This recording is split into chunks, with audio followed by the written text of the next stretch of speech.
So quickly, in this video, I'm going to be sharing the simple way that I teach my clients and participants to communicate boundaries with their husbands, especially when their partners are struggling with the concept of boundaries and that they have them in the first place.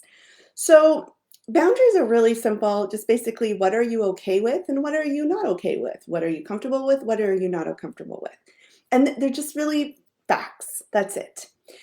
But there are a lot of cultural issues that get in the way, in particular in this dynamic, because women have been taught to ignore their comfort. They've been taught to push through it, to ignore the signs, to not pay attention, to question and diagnose themselves all the time. Plus, we have a cultural conditioning to put others above ourselves.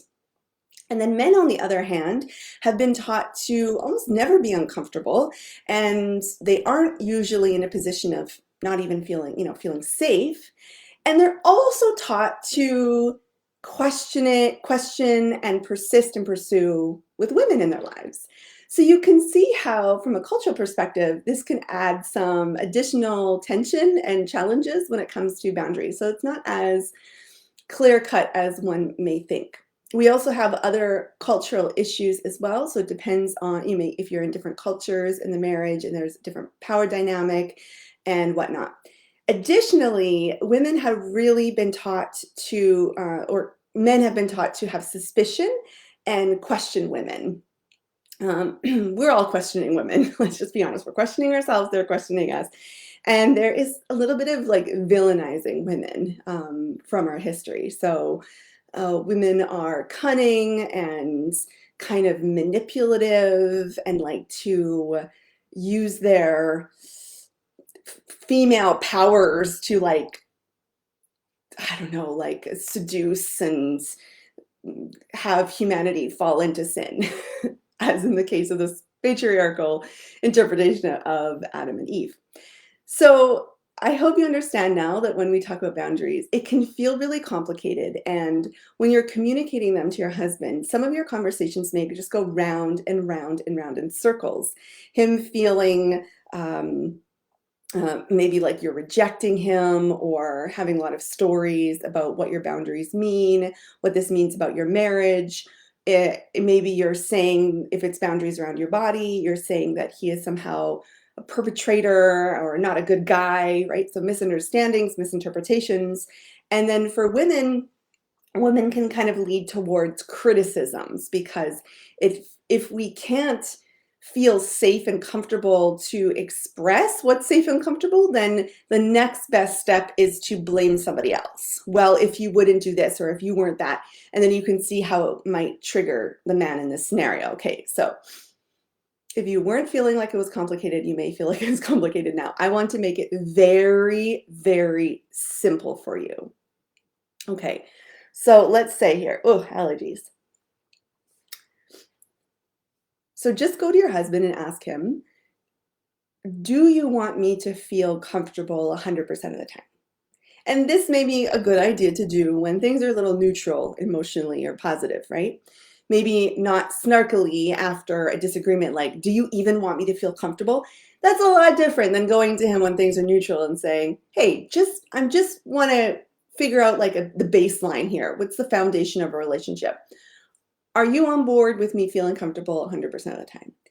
And I have never found that men say no to this. They say, yes, I want you to be happy. I want you to be comfortable. Yes.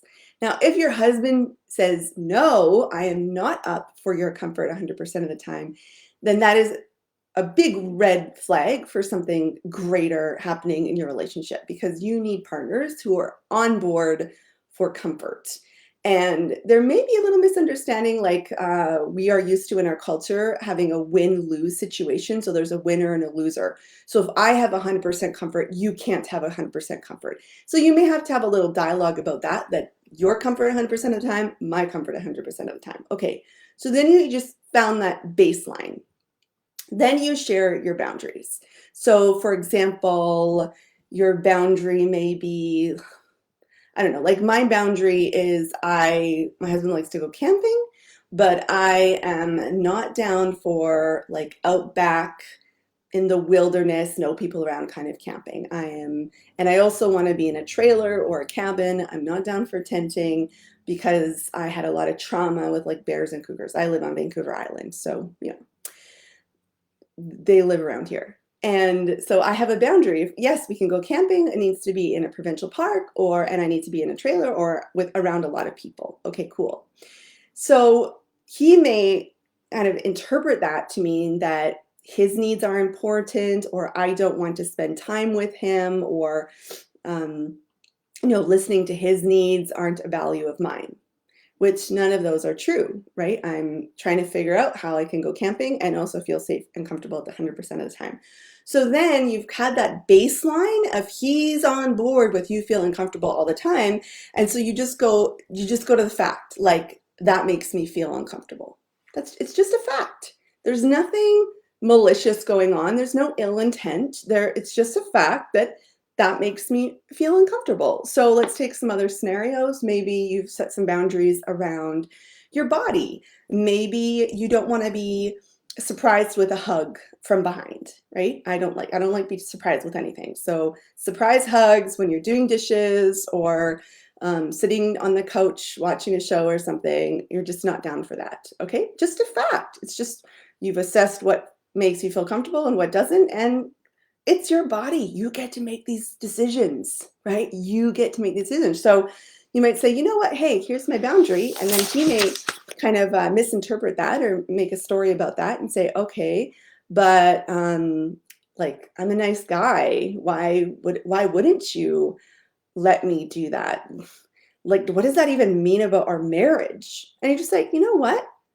It just makes me feel uncomfortable. And we have this baseline of you're down with me feeling comfortable 100% of the time. So like, this is just a fact, right? Just a fact. And of course, this can go for your husband as well. Maybe he has boundaries. Maybe he doesn't like to be tickled. And you go to tickle him and forget the boundary and he reacts and you want to get defensive. But then we just go to like, oh, it just makes him feel uncomfortable. That's it. So I hope this really simple kind of two-step, I guess three-step process, if we want to make it a process. First, determine your boundaries and share them with him. Or maybe first determine that baseline of everyone's down for 100% comfort in the relationship. And then the second thing is to determine your boundaries and communicate them with him. And then the third step is when things get a little gnarly, a little roundabout, a little back and forth, you just go to the just simple, basic, boring fact. Who is the knower of your body? Who is the knower of what makes you feel comfortable and not? You are.